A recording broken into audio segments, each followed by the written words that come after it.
Welcome everyone back to the Crimson 15 podcast. I'm your host, Crimson Sen. And 15 PCA. Native 454. Be sure to follow us on Twitter at C15 Podcast. More trailers, and we have the Teen Titans Go to the Movies trailer, and I've been a staunch defender of Teen Titans Go for the main reason that it understands what it is. It's a parody.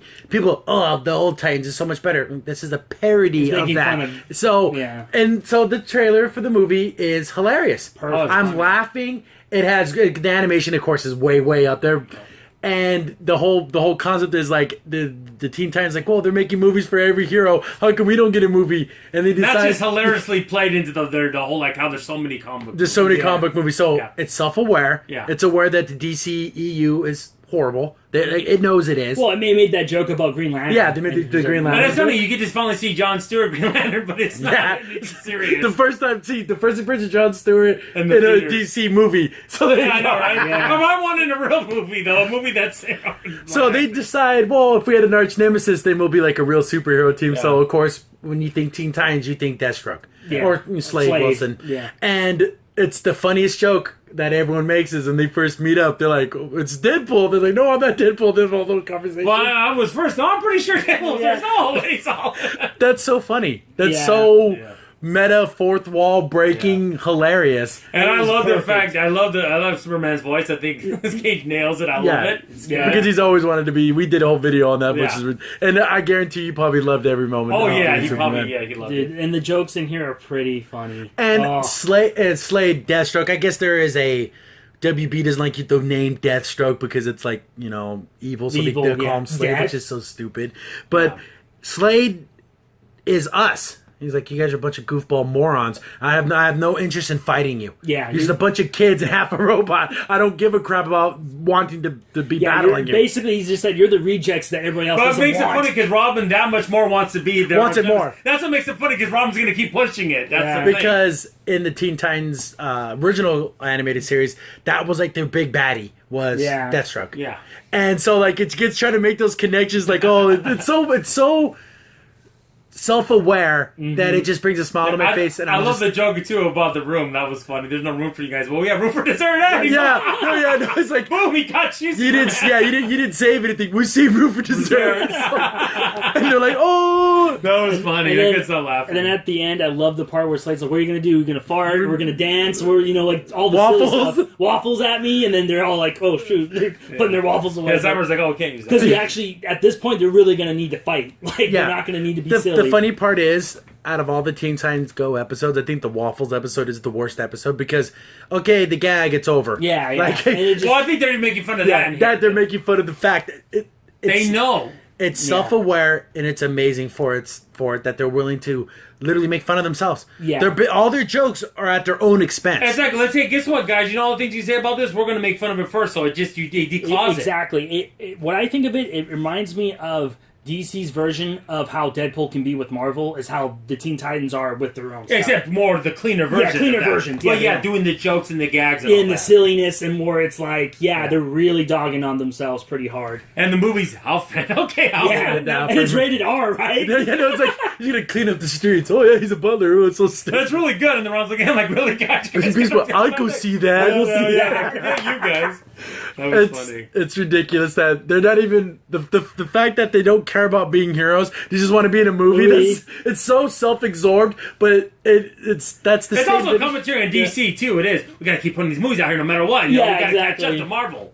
And then I love how, like, whenever I showed Robin, it says Boy Wonder, I'm like, that's the reason why you're not in your own movie. You're called Boy Wonder. Yeah, it's such a... when he becomes Nightwing, that's what he's... Yeah, happy, smiling. We can't say that for any other DC movie coming out. We can't. And here's the thing, and people are like, I'm rereading the original New Titans, but it's probably my favorite version of the Titans from the comics, and the storylines are more adult and everything like that, but I can enjoy that. And enjoy Teen Titans Go, and enjoy... Yeah, I think it doesn't have to be serious all the time. No, and I can watch it, and because in that series, Deathstroke wants to kill the Titans because they are kind of responsible for killing his son. So he wants to get back at the Titans. So it's a pretty dark, heavy storyline. I can appreciate that. Yeah. I can appreciate the silly stupidness, too, because it's a parody of itself. And I like to see the callbacks and the throwbacks to the comics and to the fans who remember the stupid little things, and then they turn it on its head. It's just fun. And if you come into this just wanting to have fun, you're gonna have fun. It looks great. I'm definitely gonna go see this. Something to take all the nephews to because they love Teen Titans Go. This is a movie for everyone. You're just gonna have a lot of fun. Yeah, of course, the obligatory fart jokes and stuff like that. But there's the meta jokes are the best part. Oh yeah. Like you even see the Adam, but he's like the itty bitty one. They just run him over. What are you gonna stop? Yeah, because they all get mind controlled. Like, somehow the Teen Titans are impervious. They must do something stupid to make themselves impervious. Or their minds are so dumb. They can't get it. Or like he just doesn't even care. Yeah. Like, he doesn't even want them under his He doesn't even control. consider. Oh yeah, because Raven's not that powerful. Yeah, she is. And Starfire is one of the powerful. Yeah, exactly. That's what actually makes like them the powerhouse is because those two are really freaking strong.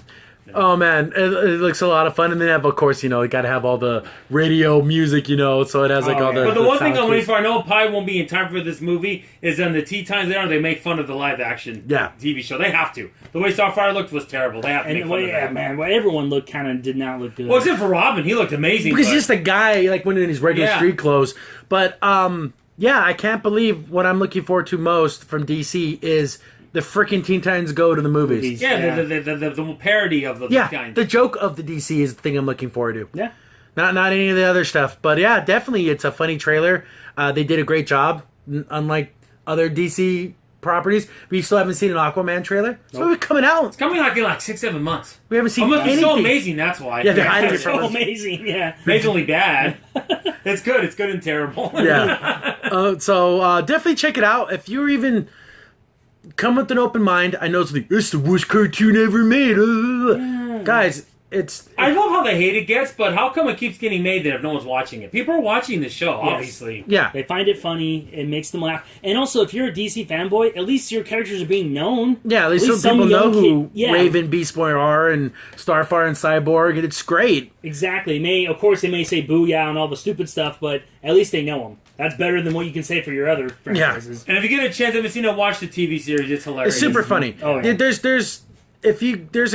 some duds because every show has studs, but like the Halloween episodes are super funny, the Christmas episodes are hilarious, and there's just to look in the background for all the callbacks, all the little things that you see in the background, and you see like it's a Mr. Freeze's ice cream truck, little things like that are just scattered throughout the whole Even the time. Bangarang talks, and he has a voice like this. Yeah, because they give it intelligence. That was just so stupid. Oh boy. And the boombox talks too. Exactly. It's the best of the time. So okay, come up next is Robin. He's all.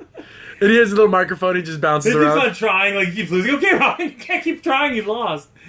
But so I can't believe I'm actually looking forward to a DC product, and it happens to be literally the most hated and most loved thing on the internet. Yep.